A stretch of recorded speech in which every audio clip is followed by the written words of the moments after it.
جب آپ صلی اللہ علیہ وآلہ وسلم نے ہجرت کی تو آپ اللہ کے دین کو پورے عرب میں پھیلانے لگے، اور اللہ کے کرم سے دن بہ دن رسول اللہ کا اخلاق دیکھ کر لوگ مسلمان ہونے لگے۔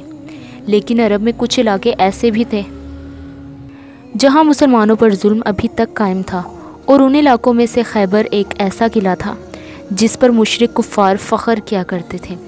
بس اللہ کے رسول نے خیبر والوں کی اصلاح کے لیے مدینے والوں کو کہا کہ چلو مل کر خیبر والوں کی اصلاح کرتے ہیں۔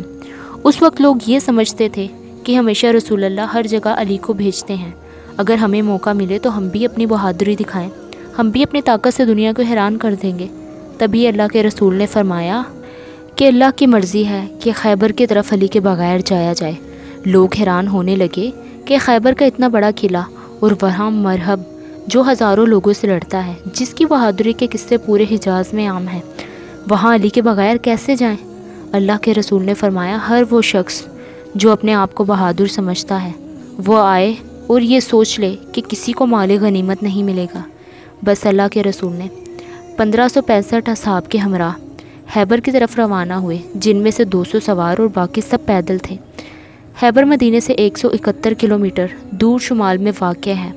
آپ تقریباً نصف راستہ طے کر کے بعد اس کے بعد سے آئے جو شام سے ہوتے ہوئے خیبر کی طرف آتا ہے۔ آپ جب خیبر کے قریب پہنچے تو کچھ منافقین نے آپ کے آنے کی خبر پہلے ہی خیبر والوں تک پہنچا دی تھی۔ خیبر والے اپنے قلعے پر کھڑے ہو کر زور زور سے ہنسنے لگے اور یہ کہنے لگے کہ اے محمد، یہ مٹھی بھر لوگ آپ کے لیے آئے ہیں کہ یہ لوگ قلعہ فتح کریں گے۔ سب زور زور سے ہنسنے لگے اور یہ کہہ رہے تھے کہ کیا آپ مرہب کی تلوار سے ناواقف ہیں؟ کیا آپ حارث کی تلوار سے ناواقف ہیں؟ چلے جاؤ ورنہ سب خامخواہ مارے جاؤ گے۔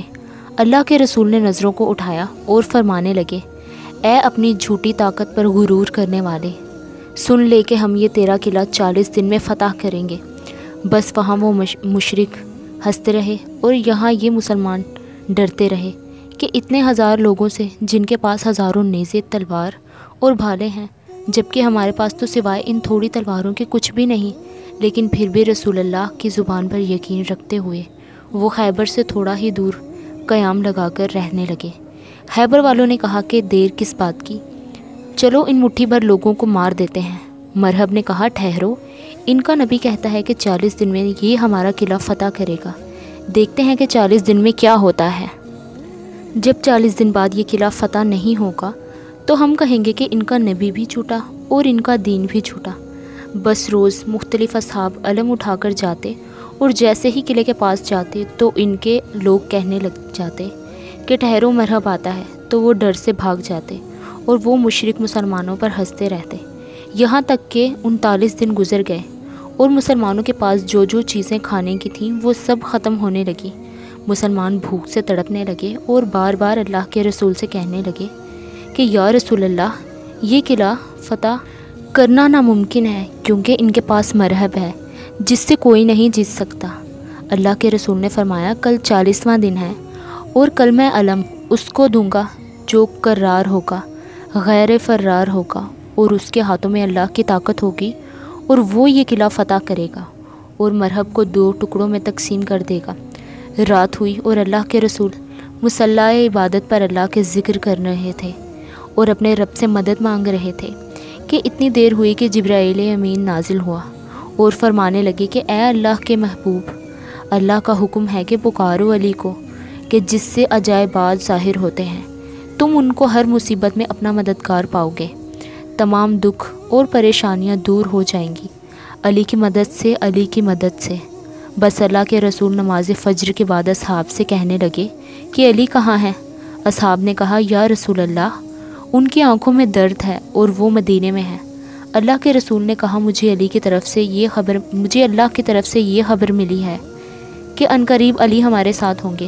بس علی کا نام سننا تھا، اصحاب مہکنے لگے، ان کے چہروں پر تبسم آشنا ہونے لگا۔ بس سب جھوم ہی رہے تھے کہ اتنی دیر میں امام علی علیہ السلام اللہ کے رسول حضرت محمد مصطفیٰ صلی اللہ علیہ وآلہ وسلم کی خدمت میں حاضر ہو گئے اور کہنے لگے اے میرے مولا، کیا حکم ہے اپنے اس غلام کے لیے؟ اللہ کے رسول نے مسکرا کے علی کو دیکھا تو ان کی آنکھوں میں بے انتہا درد میں تھی۔ آپ نے اپنا لاب دہن علی کی آنکھوں میں ڈالا۔ بس رسول اللہ کے لاب دہن کی برکت سے امام علی علیہ السلام کی آنکھوں کو شفا مل چکی۔ رسول خدا نے امام علی علیہ السلام سے فرمایا کہ اے علی، یہ علم لو اور یہ خیبر کا قلعہ فتح کر کے آؤ۔ اللہ کے رسول کا یہ کہنا تھا کہ امام علی علیہ السلام علم لے کر خیبر کے قلعہ کی طرف گئے اور فرمانے لگے، لا الہ الا اللہ محمد الرسول اللہ۔ وہ مشرک قلعے پر کھڑے ہو کر کہنے لگے کہ اے نوجوان، کیوں اپنی موت کو بلاتا ہے؟ جا چلا جا، اس سے پہلے بھی بہت سے لوگ آئے تھے اور صرف مرحب کا نام ہی سن کر بھاگ گئے تھے۔ اتنی دیر میں امام علی علیہ السلام نے وہ لکڑی کا علم جو ساتھ میں پتھر تھا اس میں گاڑ دیا، اور وہاں مرحب حارث سب حیرت سے دیکھ رہے تھے کہ یہ لکڑی کا علم پتھر میں کیسے چلا گیا۔ تو خیبر کے نجومیوں نے کہا، اس میں حیرت کی کوئی بات نہیں، ہم آسمان میں دیکھ رہے ہیں 7000 سال بعد یہ ولاد اور واسب کے ستارے ایک ساتھ کھڑے ہوتے ہیں تو زمین کے پتھر موم بن جاتے ہیں۔ لگتا ہے یہ بہت بڑا نجومی ہے، جس کو معلوم تھا یہ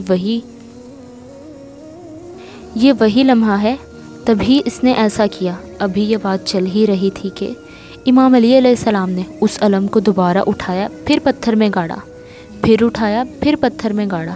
مرحب پوچھنے لگا، یہ کیا ہے؟ نجومی کہنے لگے، یہ بات ہماری بھی سمجھ سے بالا تر ہے۔ جیسے جیسے یہ علم اٹھاتا ہے ویسے ویسے یہ ستارے حرکت کرنا شروع ہو جاتے ہیں۔ جیسے جیسے یہ علم اٹھاتا ہے ویسے ویسے یہ ستارے حرکتیں کرنے لگ جاتے ہیں۔ لگتا یوں ہے ستاروں کو نہیں بلکہ ستارے اس کو دیکھ کر چل رہے ہیں۔ بس اتنی دیر میں مرحب کا بھائی حارث کہنے لگا، مرحب آپ تکلیف نہ کریں، اس کو تو میں ہی مار کر آؤں گا۔ حارث جیسے ہی اپنا لباس تلوار لے کر باہر گیا تو کہنے لگا کہ میں حارث ہوں، اگر تم بھاگنا چاہتے ہو تو بھاگ جاؤ۔ امام علی علیہ السلام نے فرمایا، اے شخص، نہ تو ہم بھاگنے آئے ہیں اور نہ ہم کسی کو قتل کرنے آئے ہیں، ہم تو صرف یہ چاہتے ہیں کہ تم اپنی اصلاح کرو اور اللہ کے دین کو قبول کرو اور دنیا و آخرت میں سرخرو رہو۔ اتنی ہی دیر میں حارث نے جیسے ہی وار کیا، امام علی علیہ السلام نے اس وار کو روکا اور ایک ہی وار میں حارث کو فنار کر دیا۔ مسلمان اللہ اکبر کی صدائیں بلند کرنے لگے اور مشرکین اپنا سر پیٹنے لگے۔ یہ منظر جب مرحب نے دیکھا تو اسے اور بھی غصہ آیا اور وہ کہنے لگا، میری تلوار لاؤ، اس مسلمانوں کی موت میرے ہاتھوں میں ہی لکھی ہے۔ تلوار کے ساتھ وہ باہر آیا اور جھوم کر کہنے لگا، زمین خیبر کو معلوم ہونا چاہیے کہ آج اس کے سینے پر مرحب آیا ہے، کبھی نہ مرنے والا مرحب۔ میری ماں نے میرا نام مرحب رکھا تھا کہ جس سے موت بھی ڈرتی ہے۔ اس بات سے مشرق خوش ہونے لگے اور امام علیہ السلام نے فرمایا، زمین خیبر کو معلوم ہونا چاہیے کہ میری ماں نے میرا نام حیدر رکھا، وہ شیر جو سانپ کو چیر دے۔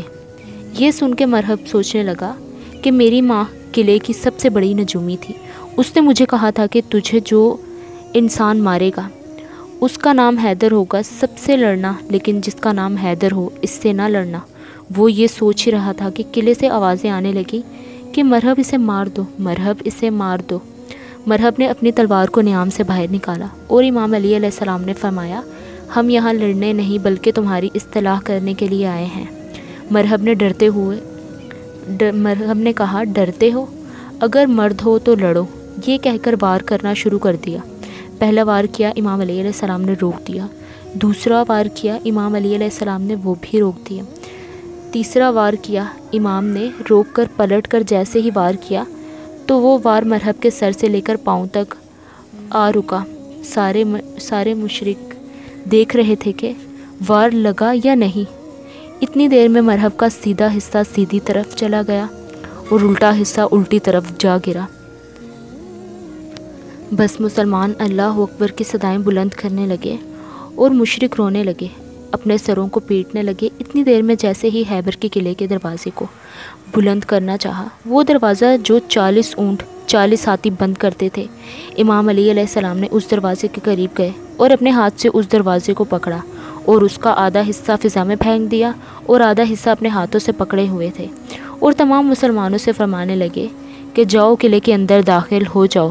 سارے مسلمان قلعے کے اندر داخل ہو گئے۔ 40 اور 50 گھوڑوں سمیت مسلمان جانے لگے۔ امام علی علیہ السلام اس دروازے کو اپنے ہاتھوں سے پکڑے کھڑے تھے کہ اتنی دیر میں جب اللہ کے رسول محمد مصطفیٰ صلی اللہ علیہ وآلہ وسلم اپنے مبارک گھوڑے کے مبارک قدموں سمیت اکیلے اس دروازے سے جانے لگے تو امام علی علیہ السلام کے ہاتھ کانپنے لگے کہ اصحاب نے پوچھا، یا علی، ہم سینکڑوں لوگ دروازے کے اوپر جا رہے ہیں تو آپ کے ہاتھ نہیں کانپے؟